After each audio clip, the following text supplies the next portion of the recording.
problems were caused to Dante and the Damned Dozen due to using their newly discovered time dilation field generation ability within Wuthering Heights, resulting in a huge tax bill, which was in the process of finding a remedy to as they entered the tax office. Dante told them, with Faust being the only one of the two that could understand them, telling them that they're both accusing them of letting them run wild again, but they had their reasons. Whether this was an issue or not, they likely just wanted to move on with this, and Virgilius informed them that they reached an agreement. Ishmael asked if he explained it to them, asking if the agreement didn't involve them collectively dangling from that gallows. Virgilius understood that the huge amount was absurd, but they're still responsible for it, while benefiting from the time granted them.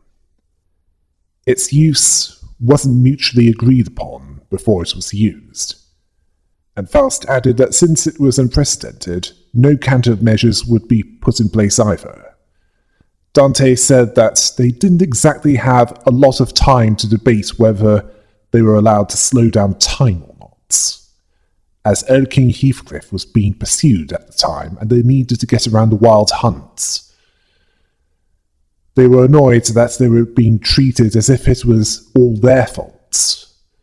Brutus then said that if he intends for one of them to be sacrificed to settle the debts, she requested that he evaluate their worth based on individual merits. She prepared performance evaluation sheets for each of the Damned Dozen. Well, in that case, Don Quixote would probably be boned, as she's caused the most trouble of all of them. The last pages had extra opinions that, well, thankfully that won't be necessary, as Virgilius wasn't intending to leave anyone behind to take the fall for them. Besides, the 10 billion and 40 million Arn can't be settled with the sacrifice of just one. Dante waited patiently for Virgilius to continue. He told them that they found a reasonable compromise, while they were wasting their time horsing around in front of the gallows. That was because of that employee of T-Corp. Don't look at them as if it's all their fault, honestly. I'd probably not care that much what he'd think of me, as even at best he'd barely register that I was there if I was there, so why would I bother to impress him? Anyway, let's move on. Dante then asked what that compromise was, and Faust replied that they've been contracted to deal with a distortion. This caught Gregor's attention, as they're putting their names out, if they sought them to deal with it. Faust made it clear that they weren't the first, they were the sixth. The other 5 failed to be successful with dealing with the distortion to the point when any meaningful result could be achieved. Gregor understood, but felt awkward. Virgilius couldn't deny that word about them was circulating. Dante wanted to know what kind of distortion they were dealing with this time.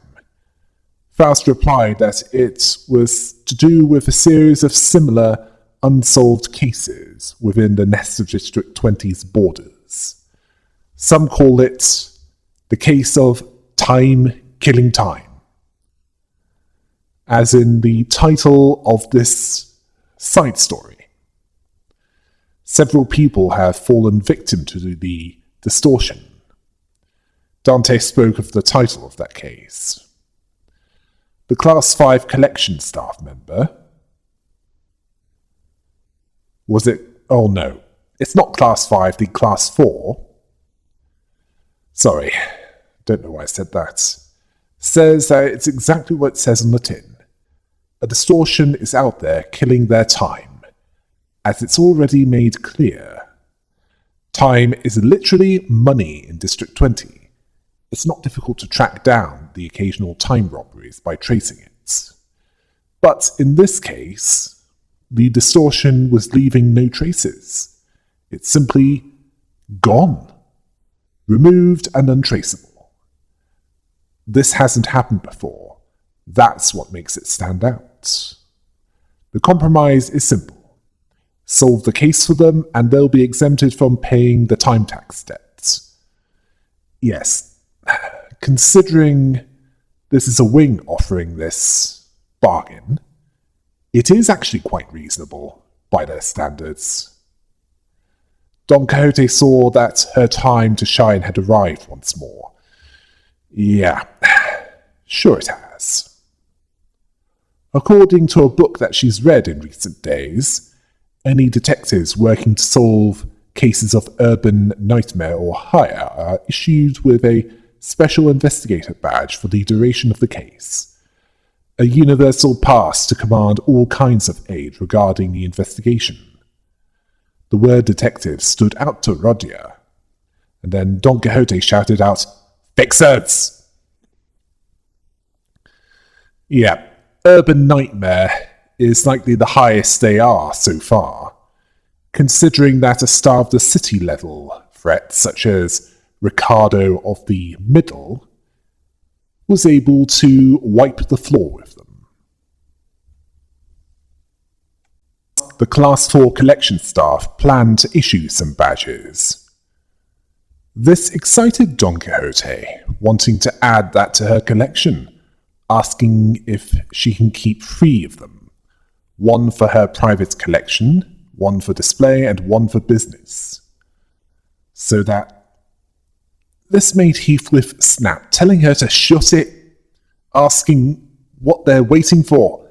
They need to crack on, whack the distortion, and get the out of there. He hates dealing with money problems. About that, the Class 4 collection staff had something to say about this, but Virgilius informed them that while their enthusiasm was valued, they need to allow others to finish their sentences before cutting them off and going on a long tangent on their own. The problem is, they don't want all of them running amok while solving this case. The Class 4 collection staff confirmed this, as it might waste precious time of the residents. There's also the consideration of the Special Investigator badge. It's not something that T-Corp hands out like candy. They can't give a whole box for all of them. Yes, clearly they're quite expensive and not to be given out unless there's a good reason to do so. Otis understood this to a degree, largely because she had often said that they needed to cut down on their numbers. She believed that they should have done this a long time ago, saving them from hauling dead weights, leaving useless pawns behind to wait on the bus, while the elite team of high-performing individuals takes care of this. Virgilius noted that she seems rather confident that she'd be a part of that elite team of high-performing individuals, implying that he sees her as one of the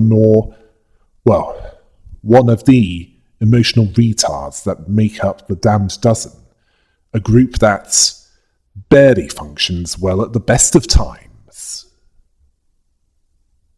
Otis found it ridiculous to suggest otherwise. Ishmael, wanting to get on with this, asked how many of them would be allowed on that case. Virgilius paused, clearly unhappy with the outcome of what was discussed between him and T-Corp, informing them that Dante and 3 others would be allowed to be involved in that investigation. Ishmael didn't see that as a lot. Virgilius told her to accept that, as they barely managed to get that much authorization after much debate. Otis thought that he was wasting his breath, as she and Dante were all that would be enough to complete that mission, as far as she was concerned.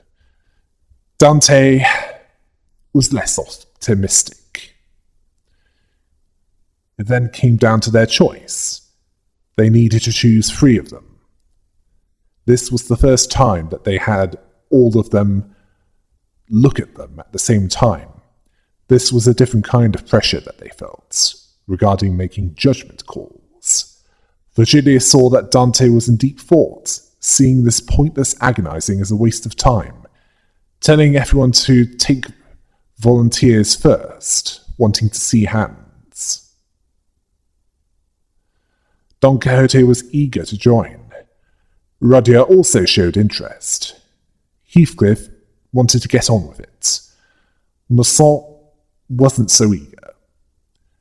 Gregor wasn't raising his hand as he was cleaning his glasses.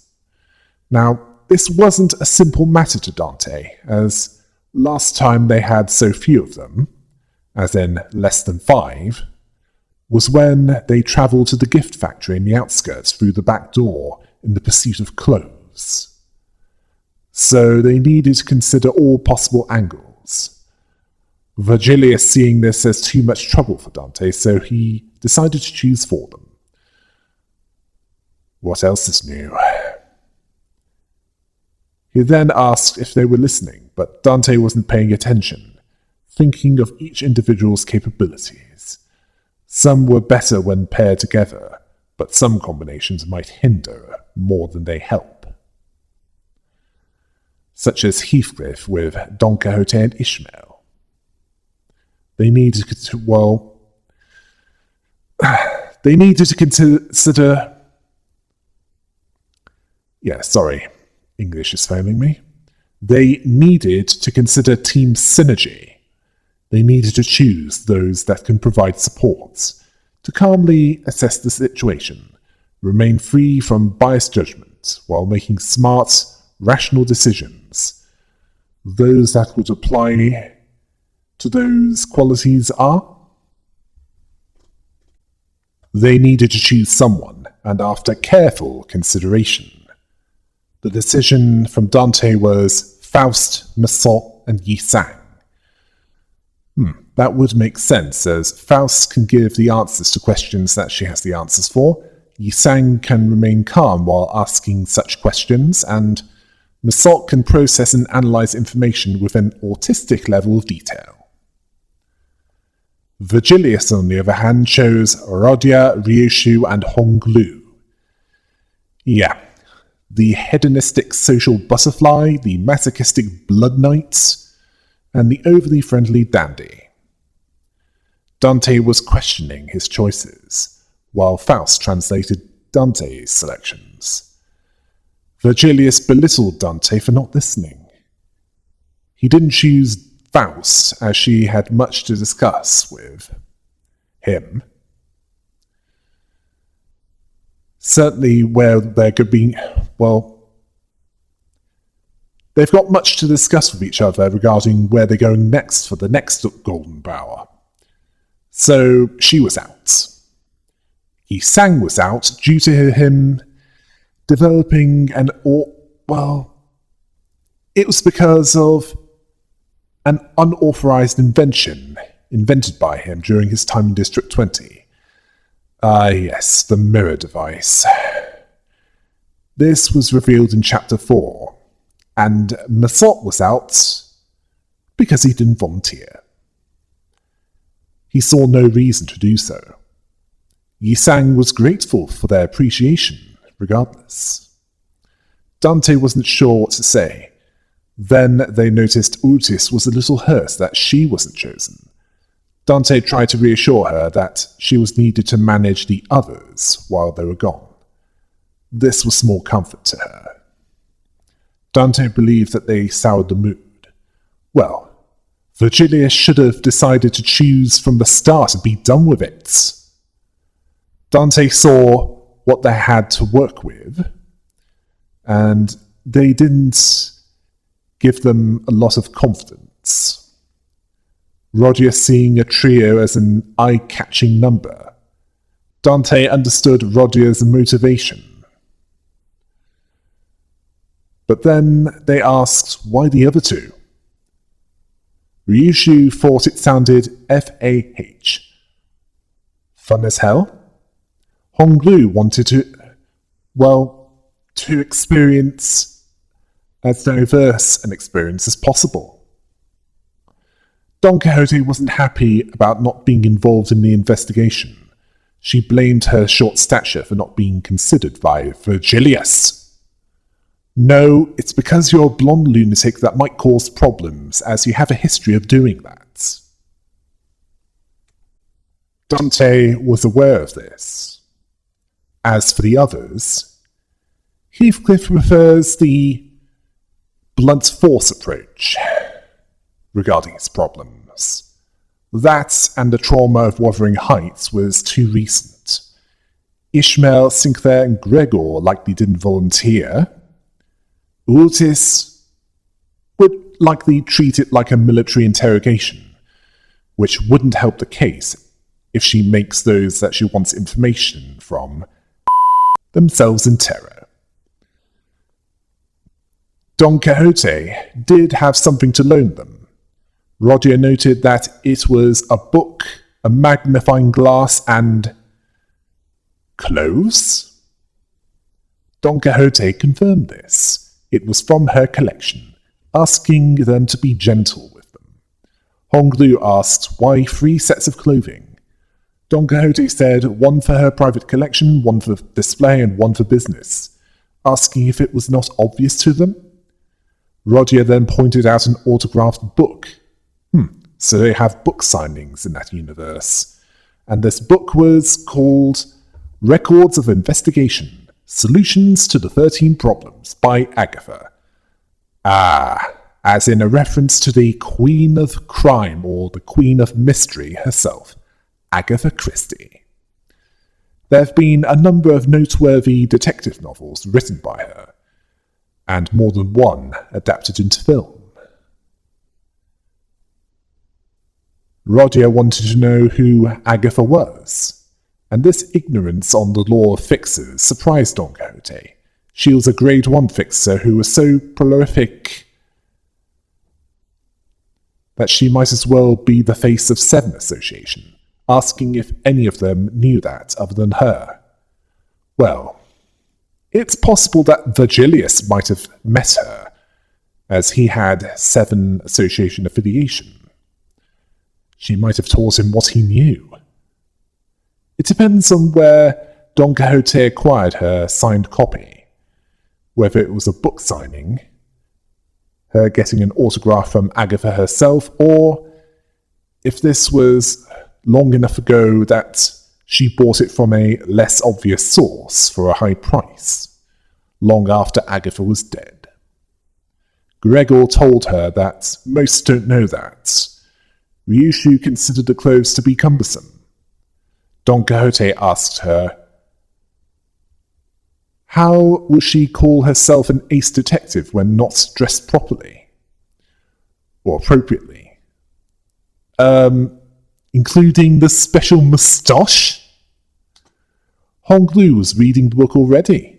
Apparently Agatha said that the ace detectives must dress in impeccable fashion. I don't think this is what she meant by that. Gregor told Don Quixote to let that go. He asks why Ishmael didn't get picked. She made it clear that she didn't volunteer. She wanted free paid time off without breaking company rules. Although considering who was picked by Virgilius, she had last-minute regrets. But she'll help out when needed. Roger told her to call them the Elite Four. Sorry, that's taken by the Pokemon series, and even if it wasn't, it doesn't fit. The Fantastic Four sounds more appropriate. Ishmael decided not to bother correcting this self-proclamation, and they wanted to find a place to unwind while this was going on. Sadly, Virgilius informed them that T-Corp didn't authorize this. Certainly not unmonitored. especially as the debt for that much time tax was it was still outstanding. They need some kind of collateral. Virgilius then pointed out their temporary lodgings, which was clearly a jail cell. Well, T-Corp needs to make sure that Limbus Company fulfills their side of the bargain. So that makes sense. Eurytis asked them if that's their lodging. Both she and Ishmael were thinking that he was taking the as they were going to jail as collateral. Sinclair understood this as well. Rodia then sounded like she was taking the saying that they'll look fondly back at this, saying that, they'll be right back. Heathcliff, noting that it at least had heating. Well, clearly he was locked up in worse places than that. Then Sinclair asked, what if they just leave and don't come back? Gregor noted that they'll be seeing them again after the time that they owed passed. Eurytis did not take this well, offering to weave on the loom to help pay the debts. Dante told her to calm down. They'll be back before they even notice. Don Quixote believing that they'll return as ace detectives, even if right now they look more like poor quality Sherlock Holmes cosplayers. I don't know why she put on the false moustache, so don't ask me about that. Mersault waved them off, cheerfully, at least by his standards.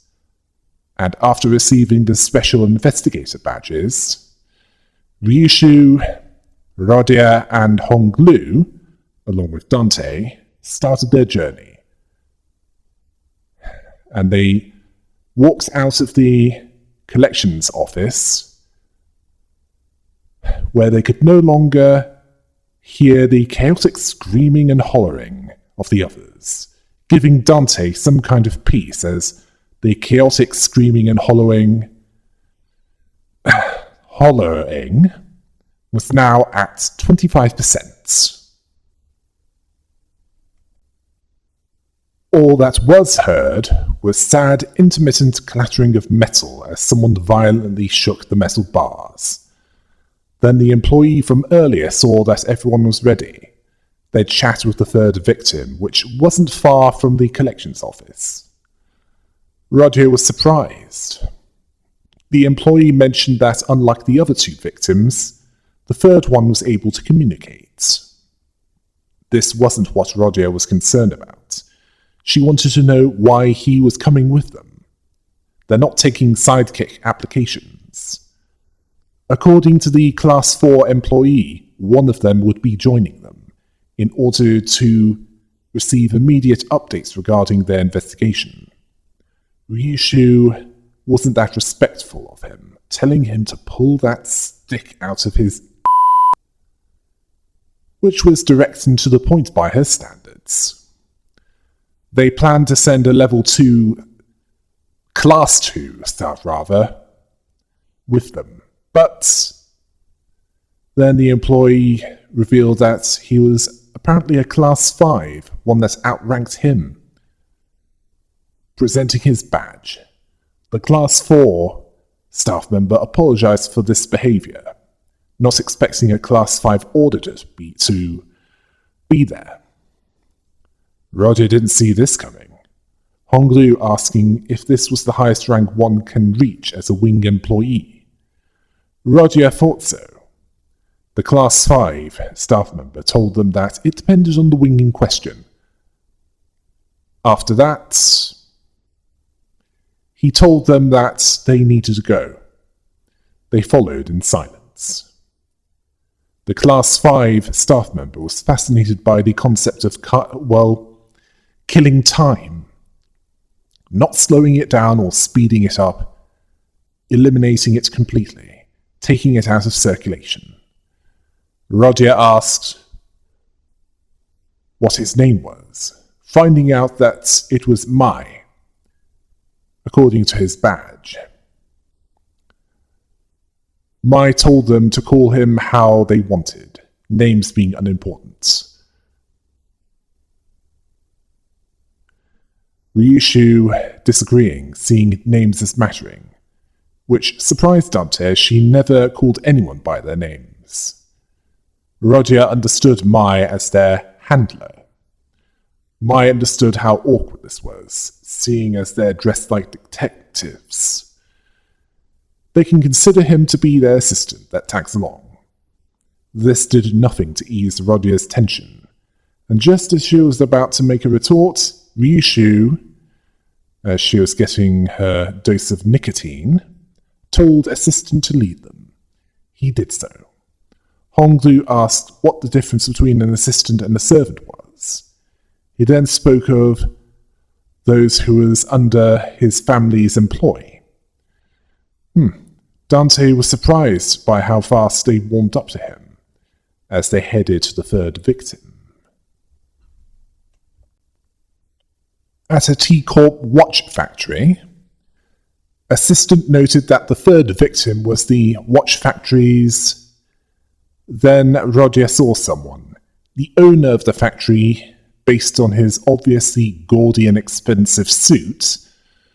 That and the colours were restored, along with the trimmed and shaped moustache. She wanted assistant to confirm her deductions. And this was confirmed to Rodia. Honglu thought that it was a good start to the case, and this pleased Rodia. She told them that they were detectives working on the case of time-killing time, that her name was. Then the owner spoke so fast that they couldn't understand. Rodia wanted to know what was going on. Ryushu told him that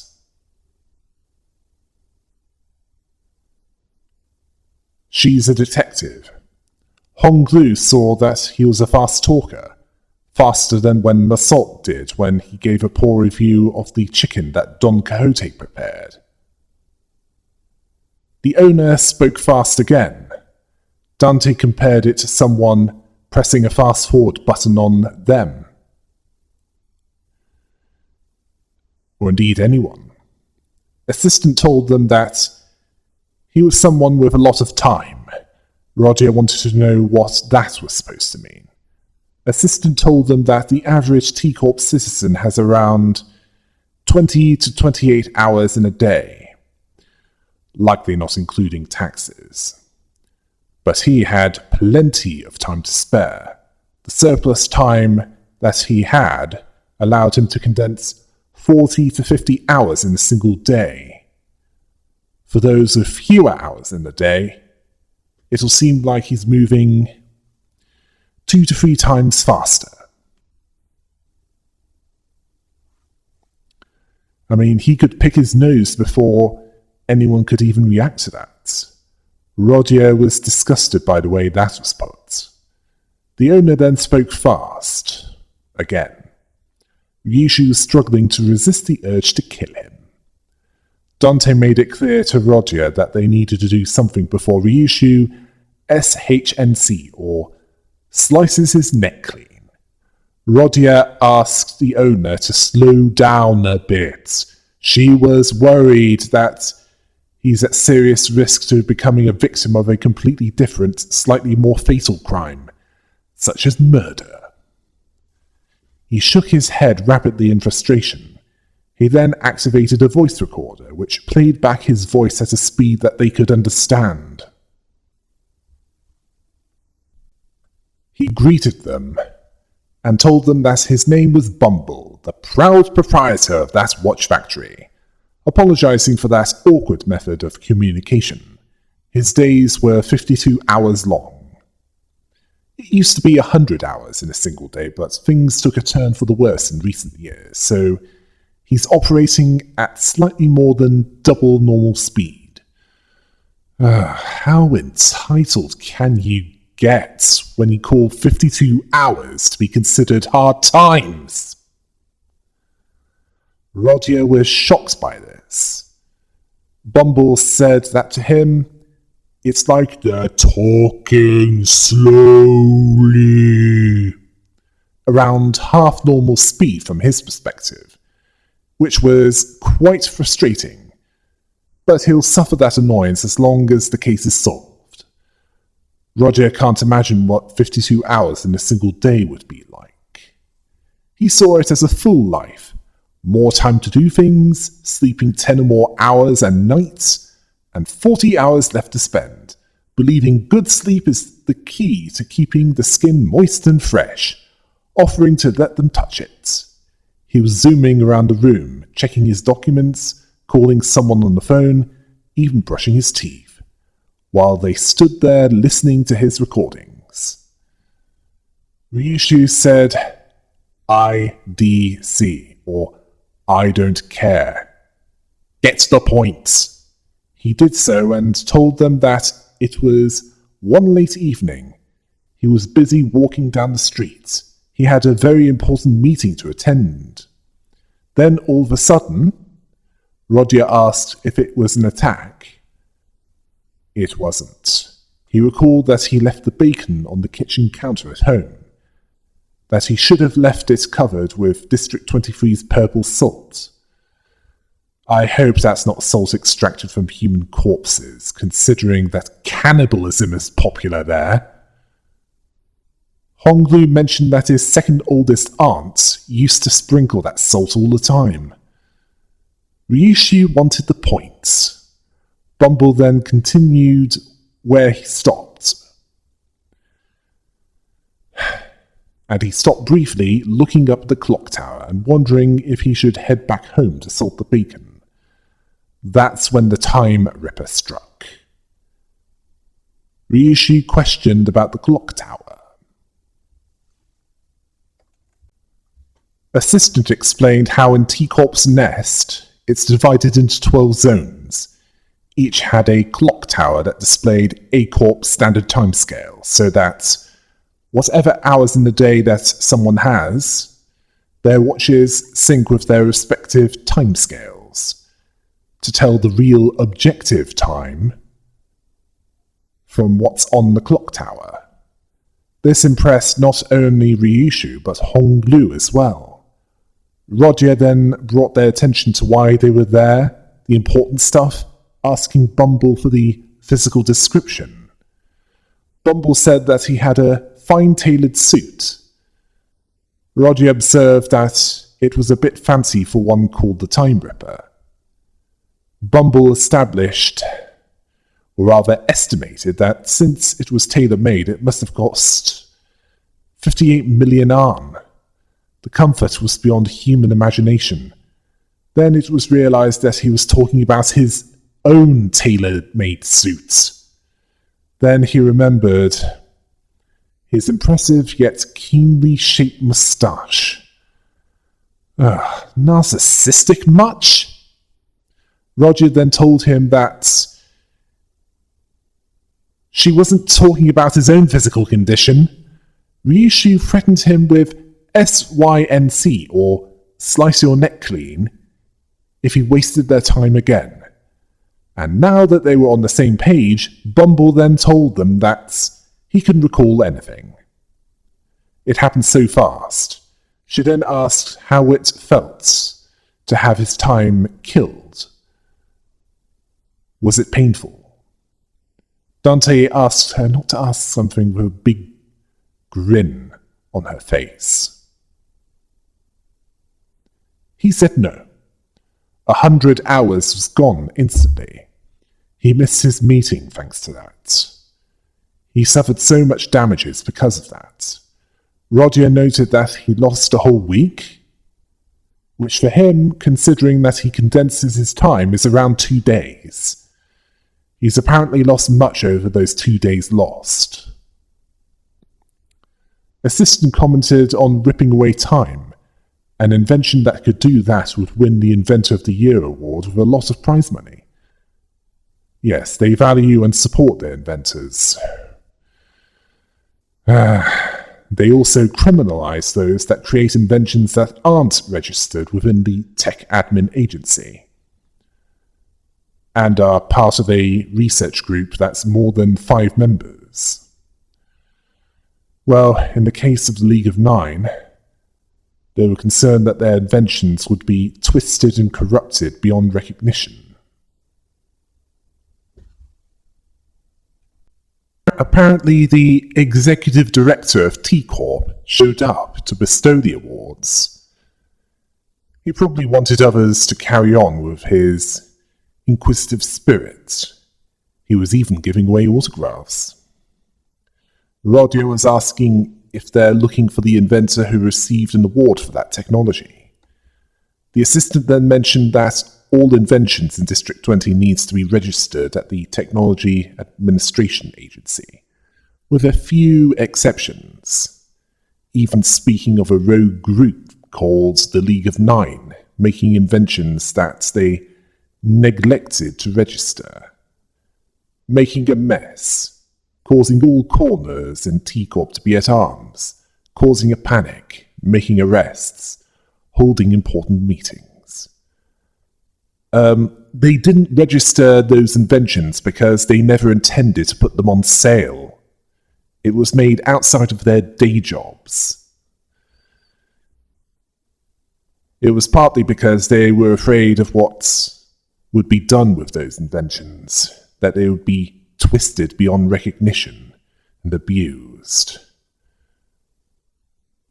There's a high chance of that happening. Honglu saw that it was seen as that big a deal, not able to imagine how hard it must have been for Yisang. Roger asked if there's anything like that registered to the T-Corp Tech Agency. The assistant couldn't recall anything like that. Roger was frustrated that they could have started there. Dante asked if it's a power granted by distortion.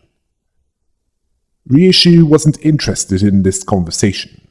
She was more interested in looking out the factory building. She understood that there was no killer, as there was no corpses. Dante agreed, as none were actually dead, and the Time Killer's location wasn't known. Honglu asking who it could be. Bumble believed that it was someone who took a liking to his very expensive suit. Ryushu didn't think much of his suit, thinking that it was... This hit him hard. Ryushu then told him that if she really wanted to kill him, making Bumble nervous, Ryushu told him that she'd have to be able to move as fast as he does. Otherwise, she wouldn't be able to get a good aim at his vitals. She then strode towards him before suddenly breaking into a charging point. Bumble rapidly stumbled back in terror, but even with the power of the yakety sax on his side, Ryushu was fast enough to close the distance and press her scabbard into his neck. Bumble was terrified.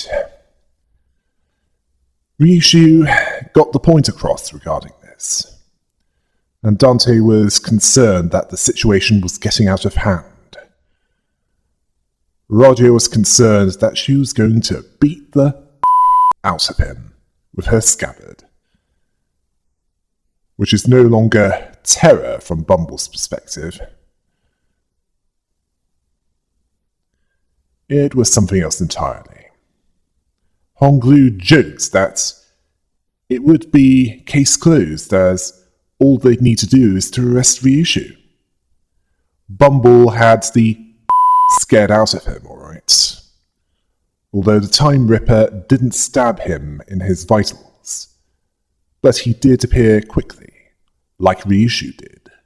The assistant noted that the Time Ripper didn't run around ripping time away from random people.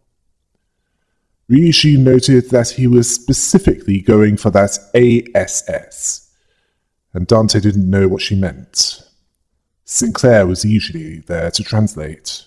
This annoyed Ryushu that Sinclair wasn't there. She meant annoying, stupid Stash.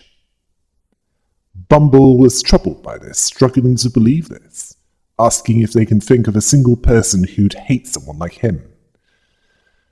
Well, Dante could think of a few, willing to say this as Bumble would be unable to understand them, even if they were speaking at normal speed. Bumble thought that it must have been the work of some bandit who wanted to try on his tailored suit. Well, if that's the case, why is it still on you?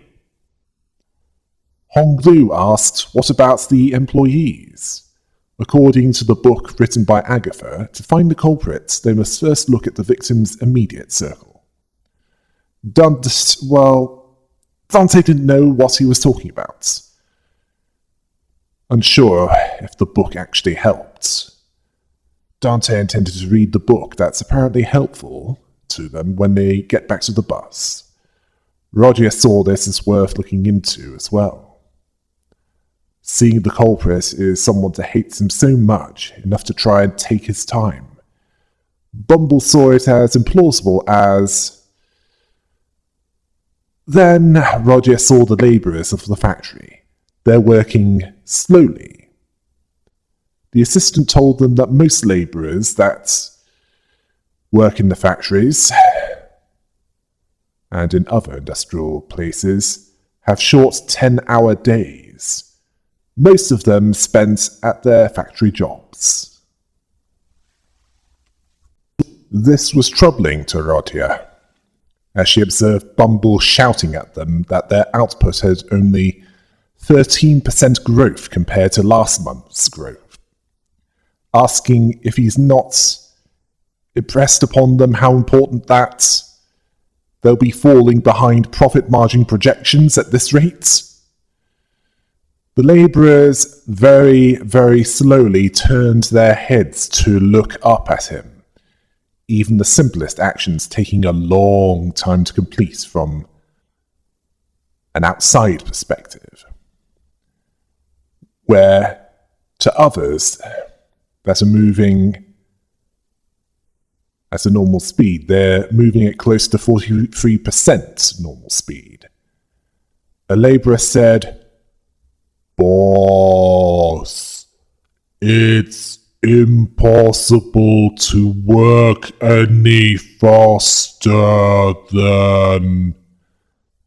Bumble cared not, demanding less complaining, more assembling, telling them to use their time effectively. Then the recording device didn't translate one part. Then he said that they have no idea how frustrating it's been for him as of late. Do they even know that the next bunch of cogs have stopped all of a sudden? Then it didn't translate the next part, yet the labourers wouldn't understand what he was talking about, outside of the recording device. Roger drew Bumble's attention, telling him that he's talking way too fast for them to understand. How does he expect them to understand a thing he's saying? He doesn't see it as his problem. Seeing him as not the one talking too fast, it's they who are too slow. Seeing only hustlers and busy bees who make the most of their time, being those that can rise above the rest in that chaotic, bustling city. Okay, that part is true about that place. It's certainly chaotic and bustling. Although Roger saw this as a load of bull. Well, he's certainly full of bull. She can't see them as being able to hustle or make the best of their times when they're practically nailed to the floor. And what time do they have? Dante cautioned her regarding what she's saying, seeing it as pointless to try and make him understand what he's talking about. He was born and raised there. That, and he's a narcissist, and an hole who cares nothing about anyone's problems but his own. Roger then asked the assistant, a Class 5 employee, if he's supposed to be a big shot, asking if this is normal. Assistant asked if they've made a round trip across every nest in the city. All 25 that's on the map and District 26 that's not on it, asking if they've seen all that there is to see. Rodia hasn't, and she was right. She's from District 25, and she's been to District 4, 10, 11, 21, and now 20. The assistant gave her thoughts. He saw normal as an illusion made by the downtrodden and the suffering. Suffering is business as usual in the city, even in a nest, regardless of which nest you go to. Rodia hadn't seen any suffering in Mr. 54-hour days, pointing at Bumble, who saw her words as harsh, telling her that he's had his share of pain. He's been waiting for something to get finished for a while. He was waiting for something and also had too much time in the day. As if he can be, or rather, can't be any more pathetic. Okay, Bumble is a representation of what is wrong with District 20, if not the city, as he just doesn't care about anything except profit margins, productivity, and also his appearance. So what if the labourers have 10-hour days and he has 54-hour days, where from his perspective they're working ridiculously slowly? It's not their fault, as time is literally money in District 20 and they don't have enough of it. That means nothing to him. I mean, he would say that as he had more time than he knew what to do with. He had everything that he could want to sustain his desires, yet he wants more. And he complains about having 54 hours in a day, after having 100 hours in a day at one point in the past.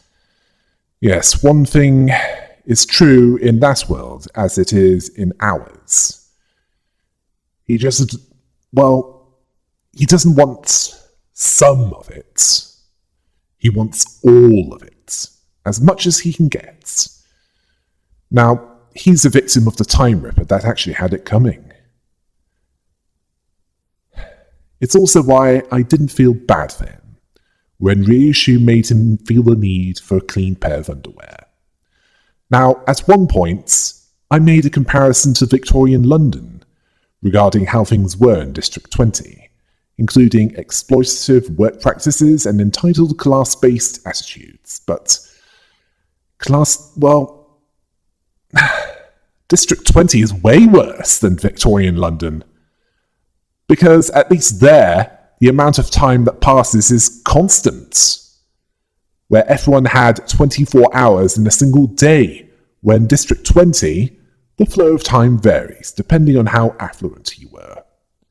We have Bumhead, who has so much time even after taxes, that he can condense it to the extent that it flows slightly more than double normal speed, while the labourers have it flowing slower than 43% normal speed.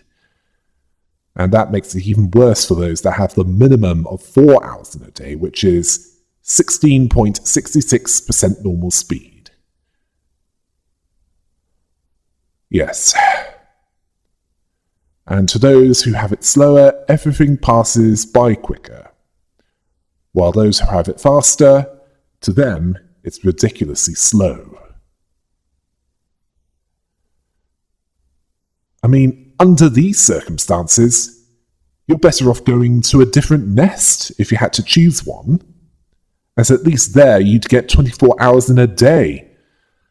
Ooh, let's hope that T-Corp doesn't experiment with time travel.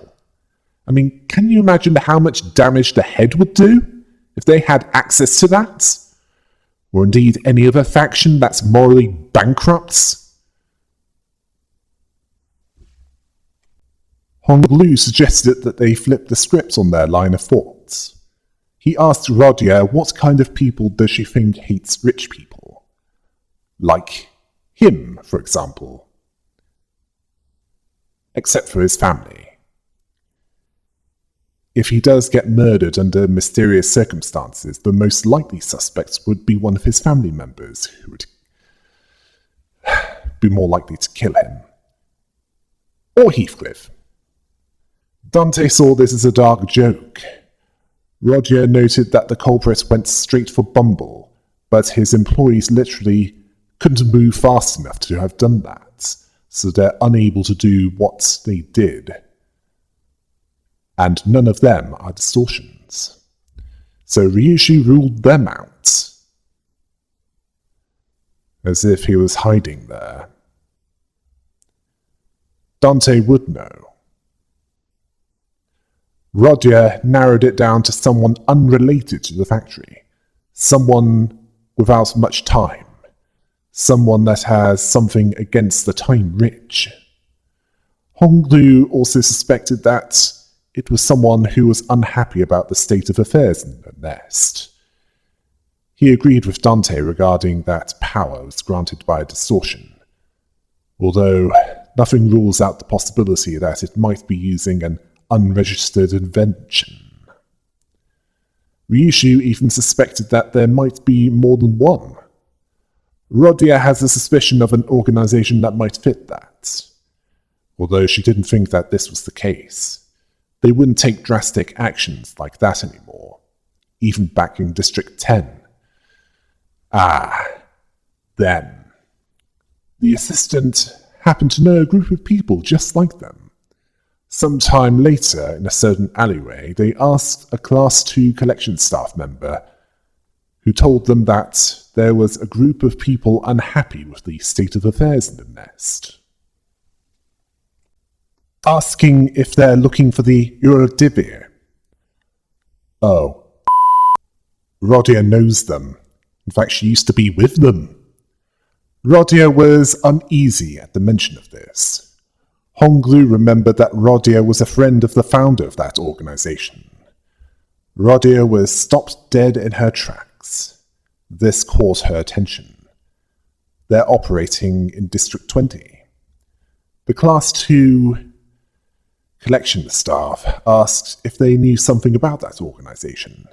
They've been spreading through the nest as of late, although it hasn't been long since they started appearing within District 20. It's why she and other T-Corp employees have been stationed to question suspicious individuals. She saw it as a real bother, standing guard there. All that stop and search, so tedious. Rodia asked what the Eurodivir were doing. The Class 2 collection staff answered by saying that they do all kinds of stuff that petty thieves get up to, stealing time and money. They also do detective work for free for those that can't afford time or money to hire people to do so. Then she saw a shifty individual to stop and search. The passerby was trying to walk away from Ryushu, who was making a creepy glare that would impress Wednesday Addams, which she didn't dispute. Ryushu wanted to know where to find the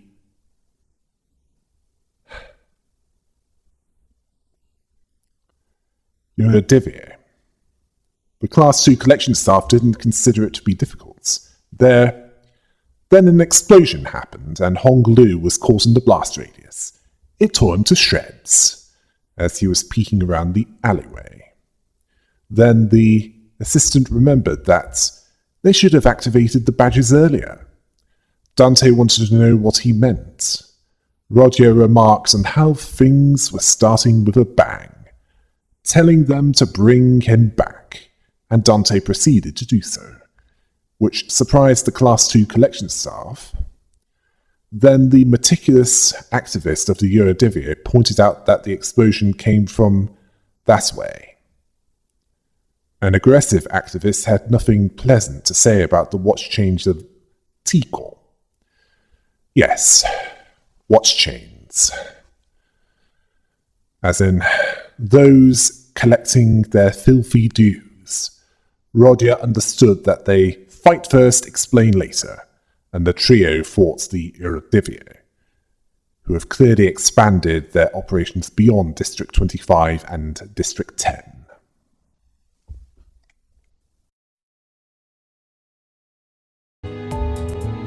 Okay, it looks like the Eurodivia are involved now, but to what extent? That'll be for the next part of this lore breakdown. Until next time, hail the rabbits!